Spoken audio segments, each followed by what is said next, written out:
Hey everybody, Dr. Kevin here from Innate Wellness Center in Beverly, Massachusetts. So in our last video, we talked about some releases for our lats to help out with any kind of restriction in there that might lead to, the dreaded chicken wing swing fault. So what I want to talk about now is kind of the squat test that we do in the TPI screening. So in the squat test, we're looking for breakdowns in a couple different areas. We do an overhead squat, so certainly that could be a problem with upper back, mid back, shoulder mobility, could be some core stabilization issues.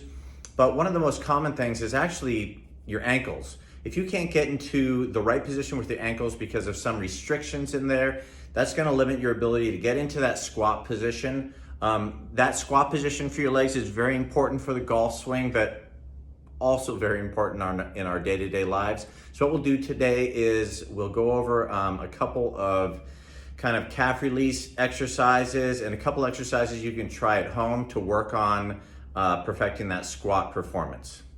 So another movement to get, or a stretch to get into those deeper parts of our calf muscles is to get in that typical calf stretch position. But what we're gonna do is with one foot forward, the other foot back, that back foot, we're going to bend that knee and kind of drive that knee towards the wall, okay? We're gonna get into that point, a nice deep stretch in through there. What I like to do is hold for about 15 seconds and then contract that muscle a little bit. Work in another 15 seconds. Contract that muscle and then try to work in even deeper. The whole time we're trying to keep that ankle or the back heel locked into the floor so you're not lifting up. So one thing we can do is search and destroy. So basically what we're trying to do with this is find any tender spots in the calf muscles, especially in those deep muscles, and trying to work those out. Now, I don't have a roller here, but you can use a golf club. And what I'm trying to do is just kind of knead into the muscle, kind of working through there. And when I find a tender spot, I'll just spend a few seconds on there, work through that. Make sure that you're hitting all areas of that calf muscle. You can also use a foam roller.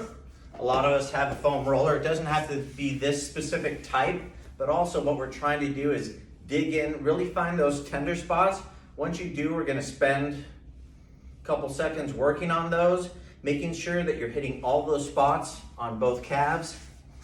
You can also use a peanut to get in there. Again, using a little bit of pressure with your upper leg to really dig into those spots. And a lot of times here in our office, we use the AccuMobility balls because they're flat on the end, easy to keep in one spot. Again, we dig around for those tender spots, and then what we'll do is put a little pressure and we'll bring our ankle up and down to kind of work it through and break up any adhesions through there. So the last thing we're gonna work in here is a squat progression to help us get into that nice deep squat. So a lot of us have a hard time sitting back and getting down into that deep squat without putting a lot of pressure forward to stabilize ourselves. So we are gonna give ourselves a little bit of a counterbalance out front to help us get down into that deep squat. So you can use, a 10, 15 pound kettlebell. And what we're gonna do is keep that out in front of us so we can sit down into that nice deep squat. We're gonna try to repeat that 3 to 4 times. Once you feel comfortable with that motion, what we're gonna do is we're gonna get into that deep squat. You're gonna let go of the kettlebell and then come back up, basically using your own stability to get into that point. So what that looks like is we're gonna use our stabilization, get down into that deep squat. We're gonna drop our weight, and then we're gonna come up from here. Again, trying to lean forward to create that, keep from leaning forward to create that counterbalance. I hope you found this helpful. If you'd like any more information about the TPI screening or would like to have a screening in our office in Beverly, you can reach out to us at 978-927-8466. And you can also reach us through our website, which is in8wc.com. Talk to you soon.